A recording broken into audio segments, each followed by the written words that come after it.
Sonos Beam Home Theater. 20 reasons not to buy it. We think it will be well worth your time to know them all before you decide to bring it home. Welcome to another episode of Don't Buy It. If you think we are here to convince you not to buy this product, you're wrong. We want to give you all the reasons not to buy it so you can see through the marketing and selling and actually figure out for yourself whether or not this product will fulfill your needs. If you realize that it does not, you'll be safe from wasting your money and time and of course the disappointment. This is the Sonos Beam on Amazon.com. It costs around $400. And today we are going to tell you 20 reasons why you shouldn't be spending that money. Number 1. The Sonos Beam does not support Dolby Atmos. Dolby Atmos is a very popular surround sound format and it's being used everywhere in cinematic productions and in Netflix. Not having Dolby Atmos support is definitely a con. Here's a review that says there's also no Dolby Atmos support here. The company believes that soundbars don't deliver Atmos sound to a quality level it is happy with. Here's another review and they say that one of the main points against the Sonos Beam is that it doesn't have Dolby Atmos. Number 2. The Sonos Beam does not actually give you surround sound. This review says that the sound effect is such that the effects stretch right across the front of the room, but it's not surround sound. Another review says that the verdict is that its surround channel performance is poor. Number 3. The Sonos Beam does not have real thumping bass, subwoofer-like bass. This is one of the cons given in this review. It says that the Sonos Beam lacks sub-bass. Here's another review and it says the lack of a subwoofer means the Beam lacks deep bass compared to sub-equipped competitors, even some that cost less. That means cheaper soundbars have better bass than the Sonos Beam. Number 4. The Sonos Beam does not have a remote. It does not have a dedicated remote with which you can control it. This review says while most manufacturers include a remote with their soundbars, this is not the case with Sonos Beam. Here's another review where they've written the Sonos Beam doesn't have a remote. Now, it doesn't mean that you will not be able to control the Sonos Beam because you will be able to control it with the app, but you will not have the convenience of a remote. Number 5. The Sonos Beam does not support Bluetooth. Now, we all know the convenience of Bluetooth, how we can easily connect with a smartphone to an audio device with Bluetooth and immediately play music, but Sonos Beam does not support it. So this review says that one of the main points against the Sonos Beam is the fact that it does not have Bluetooth. Here's another review and the reviewer says the Sonos Beam lacks Bluetooth connectivity and that is one of the negatives for it. Number 6. The Sonos Beam does not support DTS. DTS is a popular music format. This review says there's no support for DTS or lossless audio formats with the Sonos Beam. Here's another one where the reviewer has noted that one of the main cons is that it does not have DTS. Number 7.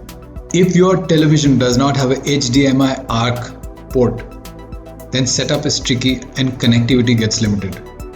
This review says one of the main points against the Sonos Beam is that setup on non-HDMI ARC TVs is tricky.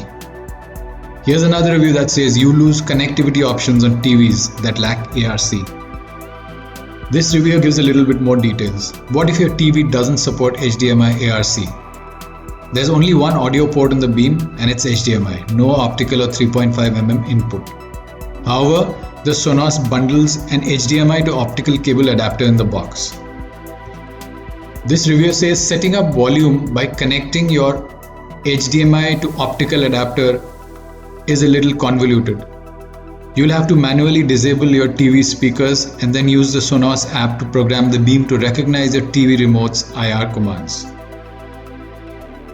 Number 8. The Sonos Beam is more attuned for viewing the television rather than listening to music. This review says it's very clearly designed as a TV speaker first and foremost, and that means it emphasizes mid-range. So it can put dialogue front and center. That works great for TV watching, but it means you lose a little precision when you listen to music. Number 9. Upgrading a Sonos Beam to a full home theater is very expensive. This reviewer notes that one of the main points against the Sonos Beam is that upgrading to full home theater system is very expensive. Here's a further explanation of it. This website says, if you want to build a 5.1 surround sound system around the Beam, at $399 for the Beam, $699 for the sub, and $400 for two Sonos Ones to serve as the rear surrounds, you're looking at $1,500 for a 5.1 system.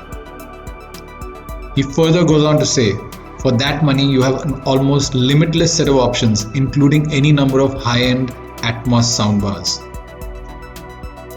Another review that says that one of the main points against the Sonos Beam is that it's expensive when adding additional speakers. Number 10. Calibrating a Sonos Beam to a room is only possible with an Apple device. TruePlay is a software feature within Sonos that helps you calibrate the room that it is in for the Sonos. This review says, as the norm for Sonos speakers, you will be prompted during installation to tune the Beam sound using the company's TruePlay system, which uses your iPhone's microphone to tailor the sound to your room and usual listening position. And the negative is that if you are an Android phone user, you can't do that. Android phones are not supported. Number 11. Switching between Google and Alexa is not very simple or easy. This review says you can't switch between Google and Alexa on the fly.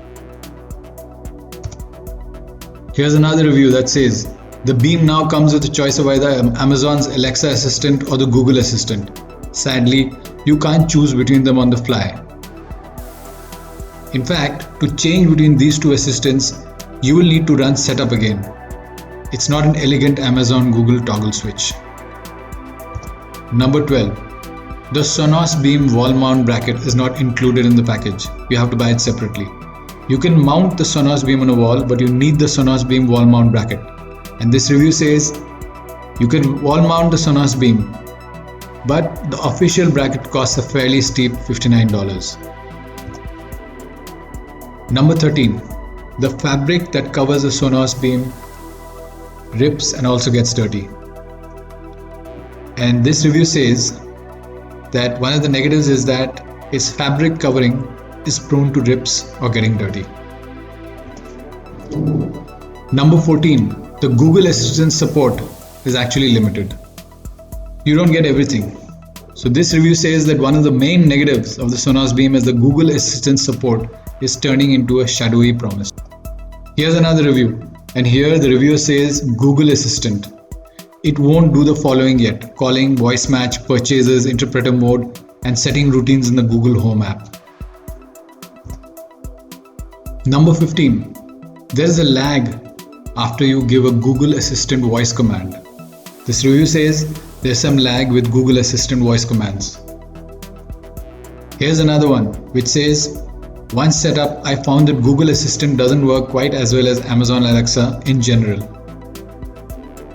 I experienced a lag of 5 or more seconds before Google responded to my command.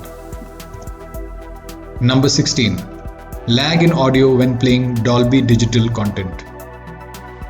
This is a comment by someone who saw a Sonos Beam review on YouTube, and this person has said, LG OLED TV paired with Beam while having the Dolby Digital audio processor lag over ARC and optical output is mentioned every day on the Sonos community forums. He says seriously, it's a top post, and the Beam suffers a 0.4 seconds audio lag behind the video when playing Dolby Digital audio is very noticeable according to him. Number 17. Compatibility problems with some TV brands. This is something that Sonos Beam should not have had, but yes, this is again a person commenting on a YouTube video review who says the Beam simply doesn't work with LG OLEDs and certain Sony TVs. This is a huge caveat, and hopefully people read before buying. Number 18. There's no real compatibility with Siri. This reviewer writes, Siri compatibility has also been available since launch, but its functionality has been stripped back compared to the integration on the HomePod. You can't issue Siri commands to the Beam directly. Instead, you will need to use your iPhone as a microphone. Number 19. The Sonos Beam has only one HDMI port.